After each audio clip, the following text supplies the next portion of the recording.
السلام علیکم پیارے حضرت. السلام. میں اور میرے اہل و عیال آپ کا قربان ہوں. آپ کے اہل و عیال بھی ہیں؟ جی.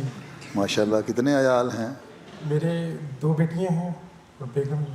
اچھا ماشاء اللہ. ایک بیگم ہے؟ اگر حضور آپ دوسری کی اجازت دے دیں تو. میری اجازت کی ضرورت نہیں، سنبھال نہیں سکو گے، اس لیے ایک ہی رکھو. سکل میرے حضور. وہ حضور میرے سب سے پہلے وقفے نہ ہو، پیدائش سے پہلے وقفے نہ ہوتے بعد میں؟ جی میں قبل از پیدائش. اچھا وقف نام میں ہوں. اچھا. شروع کے بیچ میں لگتے ہیں؟ جی بہت شروع. پہلا بیچ دوسرا بیچ تھا؟ پہلا ہی. اچھا ماشاء اللہ. جی فرماؤ. حضور جب والدین بچوں کو وقف کرتے ہیں، کیونکہ وقف نو کی تحریک کا ماخذ قرآن کریم کی آیت ربینی نظرت لک ما فی بطنی وتقبل محررن وتقبل منی، تو پھر جب بچے بڑے ہو جاتے ہیں تو ان سے یہ کیوں پوچھا جاتا ہے کہ وہ وقف کو کنٹینیو رکھنا چاہتے ہیں یا نہیں، جبکہ والدین نے ذمہ داری اپنے سر لی ہے اور ان کو وقف کیا ہے. والدین نے اپنے سر ذمہ داری لی اور وقف کیا. والدین نے اپنی ایک خواہش تھی اس کا اظہار کر دیا، اور اس کے بعد پیش کر دیا کہ یہ ہمارے بچے ہیں، ہم پیش کرتے ہیں. پھر جماعت نے کہہ دیا کہ اچھا آپ نے پیش کر دیا آپ نے بچے کو، آپ کے بچے کا وقف قبول کیا جاتا ہے. اب آپ اس کی تربیت اس طرح کریں کہ اس کے ذہن میں یہ پکی طرح بٹھا دیں کہ میں نے وقف نو ہوں اور میں نے دین کی خاطر اپنی زندگی قربان کرنی ہے. ٹھیک ہے، یہی مطلب ہے نا اس کی. محررن اور تقبل منی، یہ ساری تشریح جو ہے نا اس کو غور سے پڑھو ہر ایک لفظ کی. جب شروع کی تھی تاریخ تقریباً مسیح رابع نے اس ہر ایک لفظ کو غور ایک ایک کر کے ایکسپلین بھی کیا تھا.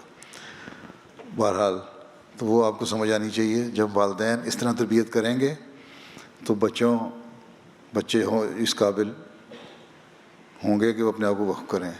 اور پھر بچوں سے اس لیے پوچھا جاتا ہے کہ یہ بھی پتہ لگ جائے کہ وایا والدین نے اس طرح تربیت کی بھی ہے، ان کے ذہنوں میں ڈالا بھی ہے کہ تم وقف نہ ہو اور تم نے وقف کرنا ہے، جماعت کی خدمت کرنی ہے.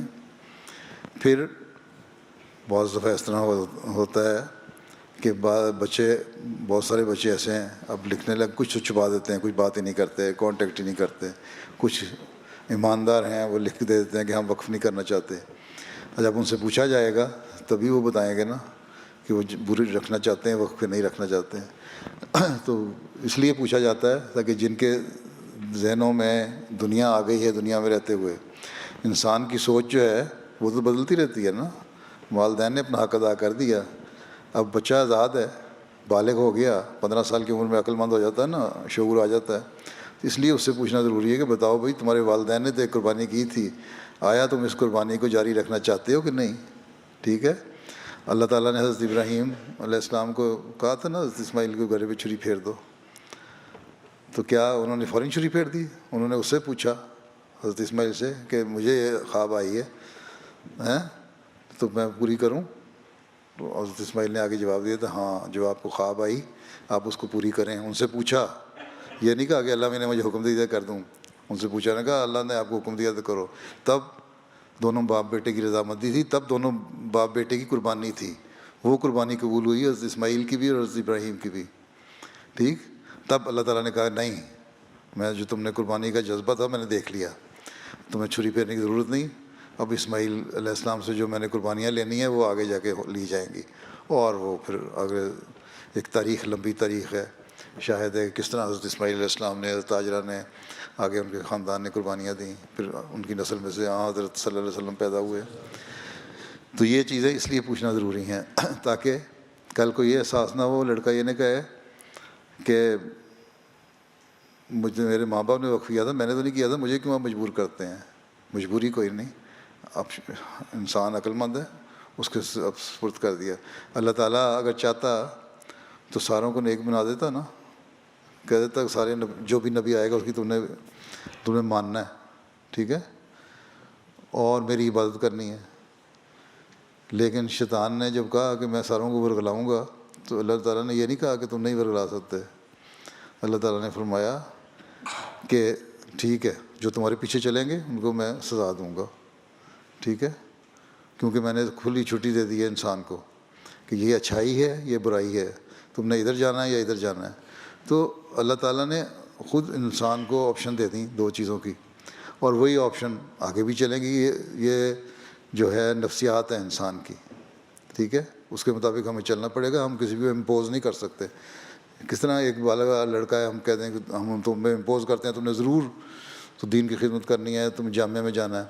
اب ہم بھی یہاں بہت ساری آپشن دیتے ہیں نا, ضرورت ہمیں مربیان کی. ہم یہ نہیں کہتے کہ سارے جامعہ میں آ جاؤ یہاں, ٹھیک ہے, تمہارا جو آپشن ہے تم دو. بہت سارے لوگ مجھے پوچھتے ہیں کیا پڑھیں, 2-3 سبجیکٹس میں بتا دیتا ہوں, یہ پڑھیں, اس کے علاوہ اگر تمہارا کوئی اپنا انٹرسٹ ہے تو پڑھو. لیکن ایک چیز یاد رکھو کہ بے حیثیت وقفے نہ ہو. تم نے دین کی خدمت کرنی ہے, اس لیے اپنے آپ کو اس کے مطابق بنانے کی کوشش کرو. تمہیں 5 وقت کا نمازی ہونا چاہیے, تمہیں قرآن کریم کی تلاوت کرنے والا ہونا چاہیے, تمہیں قرآن کریم کا ترجمہ آنا چاہیے, تمہیں حضرت مسیح علیہ الصلوۃ والسلام کی کتابیں جو پڑھ سکتے ہو پڑھنی چاہیے. حدیث جو حضرت صلی اللہ علیہ وسلم کی حدیث ہیں وہ تمہیں پڑھنی چاہیے. ان حدیث کی تشریح حضرت مسیح علیہ السلام نے فرمائی, قرآن کریم کی تشریح فرمائی, تفسیر فرمائی, وہ کرنی چاہیے. خلفاء کی باتیں سننی چاہیے تاکہ تمہارے دینی علم میں اضافہ ہو. اور جہاں بھی تم دنیا میں کام کر رہے ہو, کوئی بھی کام کر رہے ہو, تمہاری پہلی پرائیورٹی دین ہو, اور دین کی خاطر تم اپنا وقت گزارنے والے ہو. دنیا بھی کماؤ, صحابہ تھے دنیا کماتے تھے, بزنس کرتے تھے, بلینز کے بزنس تھے بعضوں کے, لیکن ہر وقت جہاد کے لیے تیار ہوتے تھے. تو یہ مقصد ہے کہ ان کو ایک آپشن دی جاتی ہے تاکہ تم بتاؤ, اپنی خوشی سے وقف کرو. یہ نہ کہو کہ ہمارے ماں باپ نے کر دیا, ہمیں کیا مجبوری ہے. لوگ تو یہ سوال بھی کر دیتے ہیں کہ ہم جب اپنی مرضی سے دنیا میں نہیں آئے, اللہ تعالیٰ نے ہمیں پیدا کیا, دنیا میں آ گئے, تو پھر یہ کیوں اللہ تعالیٰ کہتا ہے کہ یہ کام کرو. ہم نے تو نہیں کہا تھا اللہ میاں کو دنیا میں بھیج ہمیں. ایسے لوگ بھی ہیں سوال کرنے والے. تو وقفے نہیں ایسے سوال کر سکتے کہ ماں باپ نے کیا تھا, ہم نے کیا قصور ہے ہمارا. ٹھیک, سمجھ آ گئی؟ جی چلو پھر شکر ہے.